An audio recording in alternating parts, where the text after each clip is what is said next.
It was in the year that King Uzziah died that I saw the Lord. So begins the prophet Isaiah in this morning's Bible passage. Now, if you are a normal person with like a life and hobbies and stuff, then you likely have no idea who this King Uzziah character is, and thankfully that is why I have some job security. At the time of his death, King Uzziah had been the king of Judah for some 52 long years. For perspective, that's 10 years longer than the great King David's reign. That's 10 years longer than the wise King Solomon's reign. That's longer than the reign of any king who came before him and any king that would come after him. King Uzziah was a great but an imperfect leader. His pride eventually caused him to overstep his authority in the temple, and so, according to other parts of the Bible, he was cursed with leprosy as punishment.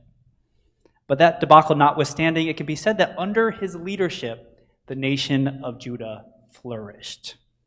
Under his watch, the city of Jerusalem was fortified by engineers who designed great defensive machines that shot arrows and hurled large stones from its towers. Pretty impressive. Uzziah reorganized and re-equipped the nation's army, leading them into battle to conquer the Philistines and the Arabians and to receive tribute from the Ammonites. And in general, it can be said that Uzziah strengthened his nation, revitalized its economy, and took a personal interest in advancing its agriculture. By all accounts, he was a vigorous and an able ruler.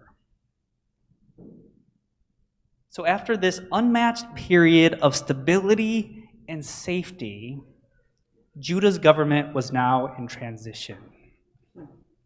King Uzziah's steady hand and proven leadership was to be replaced by that of his son Jotham. Yes, Jotham had been around for a while, so he was somewhat a known quantity, but no one knew for sure what would happen once he assumed the throne. And it is in the middle of this uncertainty, in this anxiety about the political future of his country, that Isaiah receives a vision from God. And not just a vision from God, but indeed a vision of God.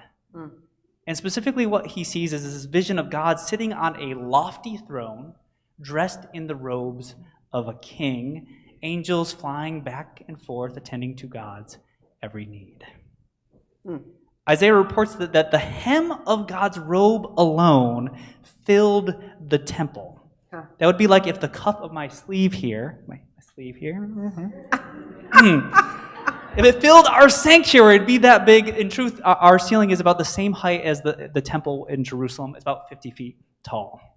We're talking Paul Bunyan big, about by 30 times Paul Bunyan. Really big. So God is big, bigger than anything Isaiah has ever seen, vaster than anything Isaiah could ever have imagined. And appropriately enough, Isaiah is humbled in God's presence. And in fact, he is a little bit scared. And that is because throughout the Old Testament, it was believed that if you so much as look in God's face, if you so much as hear God's voice even, you would straight up die. The idea in the Old Testament is that God's very presence was lethal and it could kill you if you were exposed to it. So when when Isaiah sees God in this vision, he is beside himself. It's all over. I'm doomed, he laments. For I am a sinful man and I have filthy lips, and I live among a people with filthy lips. Yet I have seen the King, the Lord of heaven's armies. So Isaiah is scared for his life here. But one of those strange-looking angels floats his way over to Isaiah and touches a red-hot coal to Isaiah's lips as a way of purifying him. This angel then reassures Isaiah that his sins are forgiven and that he is safe. He will not die. Thusly calmed, Isaiah returns to his senses and he is able to hear God say, "Whom should I send as a messenger to this people? Who will go for us?" Isaiah hears these words and he perks up, and I kind of like imagining him like an overeager student thrusting his hand up in the air, waving it about, saying, "Pick me, send me," he begs God. But no sooner does God call on him than does Isaiah regret speaking up so very quickly. Come to find out, the message that Isaiah so eagerly volunteered to carry to his countrymen will not be understood, received, nor respected by them. Rather, their hearts will be hardened, their eyes will be shut, and their ears will be plugged against it. This task that Isaiah has been given feels very much like a dead end. And so more than a little underwhelmed at what he's being asked to do, Isaiah pleads, Lord, how long is this to go on? And God's happy response, of course, is that Isaiah is to preach this message. He is to continue the work of God until the entire kingdom has been destroyed around him. And that is where this morning's reading drops off. Now, if you were to look up this passage in a Bible, any Bible, you would find that most translations give it the title of either Isaiah's call or Isaiah's commission. And that is interesting, is it not? Because this morning's reading from chapter 6 of Isaiah, or we are reading rather from chapter 6 of Isaiah, which means that we had to get through chapters 1 through 5 in order to get through this call story. And in chapters 1 through 5, we see Isaiah already in the work of being a prophet. Isaiah, it turns out, he is not new to the work of being a prophet. He has been around the block in those chapters 1 through 5. He said some serious stuff. He's called some people out. He's pronounced some judgment here, promised some restoration there. So what gets glossed over in these titles, Isaiah's call and Isaiah's commission, is the fact that Isaiah is already a prophet and has been so for years.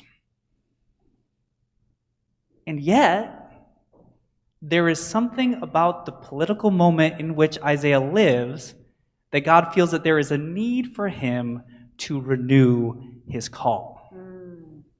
Perhaps this is God saying, it's one thing to serve me in times of stability, times when you know the score, times when you know that up is up and down is down, times when you can go to bed and be reasonably sure that when you wake up, that the next day will look at least something like the day before. But it is another thing, perhaps God is saying, to serve me in anxious times. In times when the status quo is in flux, times when your expectations have been upended, times when it feels like the bottom has fallen out, times when you are leaving behind a stable, if imperfect, state of existence. Serving me at a time like this, God is saying, it is a different ball game altogether. And so perhaps it goes without saying, but I think the parallels to this past Tuesday's election are a little uncanny here. So let me say this. If you happen to be a Trump supporter, that's fine, I guess. I know everyone in this congregation to be good and honest and loving people. And if you voted for Trump, your vote accomplished what you hoped it would. It has brought to its knees a political establishment that has ignored the legitimate suffering of the working class for decades. So if you supported Trump on Tuesday and are glad to see him take the oath of office, then the call of God, the call of the gospel of Jesus Christ on your life remains as it ever did. You are to act justly, to love mercy, and to walk humbly with God just as you did before. But if you count yourself among those disturbed that the former and next president has continually sought to undermine our democratic institutions, attempting to overturn certified election results, and stoking misinformation that threatens the very fabric of our democracy. If you count yourself among the outraged who shudder at the president-elect's ongoing dismissals of sexual assault allegations, his verbal denigrations of women, and his open contempt for personal accountability, qualities that any follower of Christ should find in sharp contrast to his teachings. If you count yourself among the Christians troubled by a leader who has not only mocked those who are different, from immigrants to marginalized communities, but at every turn has seemingly encouraged division rather than unity and derision rather than compassion. If you count yourself as one of those people, then just like Isaiah, the time has come to renew your calling. You need to recommit yourself to the work of the gospel now more than ever. It's one thing to follow Jesus during times of political stability. It's another thing to follow Jesus when everything is in flux. So there are just two things I want you to keep in mind as I invite you to re-enlist, as it were, in the mission of God's love in this world.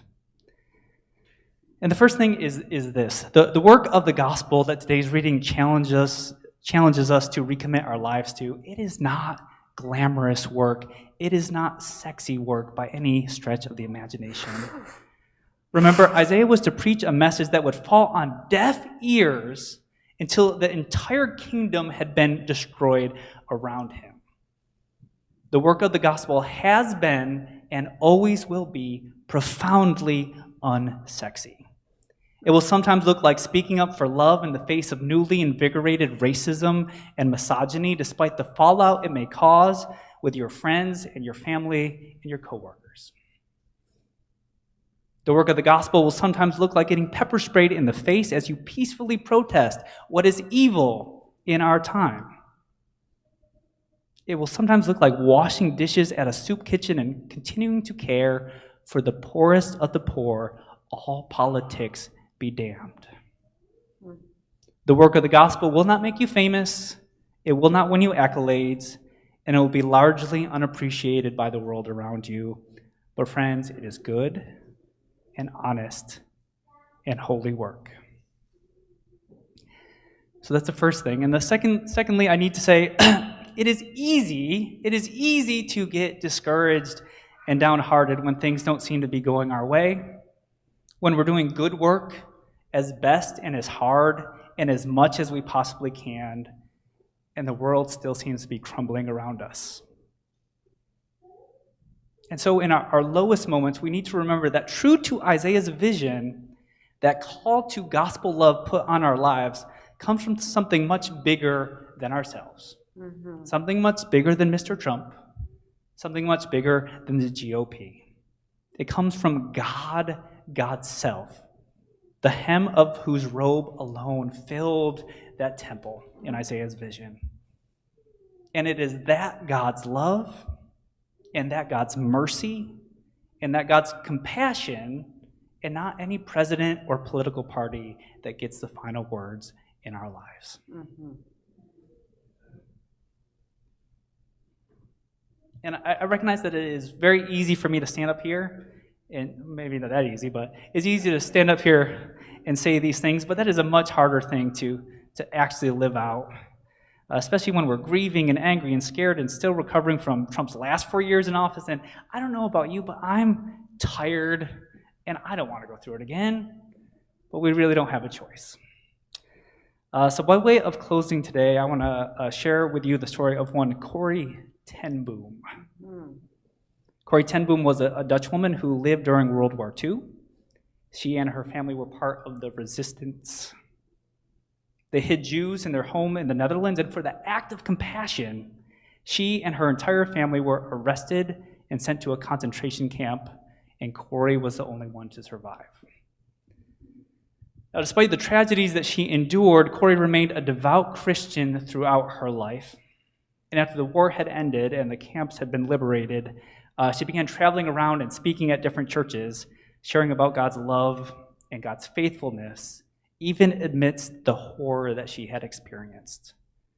And in her book, The Hiding Place, she tells this story from her ministry after the war, and this is in her words. It was at a church service in Munich that I saw him. a former SS man who had stood guard at the shower room door in the processing room at Ravensbrück. He was the first of our actual jailers that I had seen since that time. And suddenly it was all there again. The room full of mocking men, the heaps of clothing, my sister Betsy's plain blanched face. And he came up to me as the church was emptying, beaming and bowing. "How grateful I am for your message, Fräulein," he said. "To think that, as you say, he has washed my sins away." His hand was thrust out to shake mine, and I, who had preached so often to the people of Bloemendaal the need to forgive, kept my hand at my side. Even as the angry, vengeful thoughts boiled through me, I saw the sin in them. Jesus Christ had died for this man. Was I going to ask more of him? Lord Jesus, I prayed, forgive me and help me to forgive him. I tried to smile. I struggled to raise my hand, but I could not. I felt nothing, not the slightest spark of warmth or charity. And so again, I breathed the silent prayer. Jesus, I prayed, I cannot forgive him. Give me your forgiveness. Mm-hmm.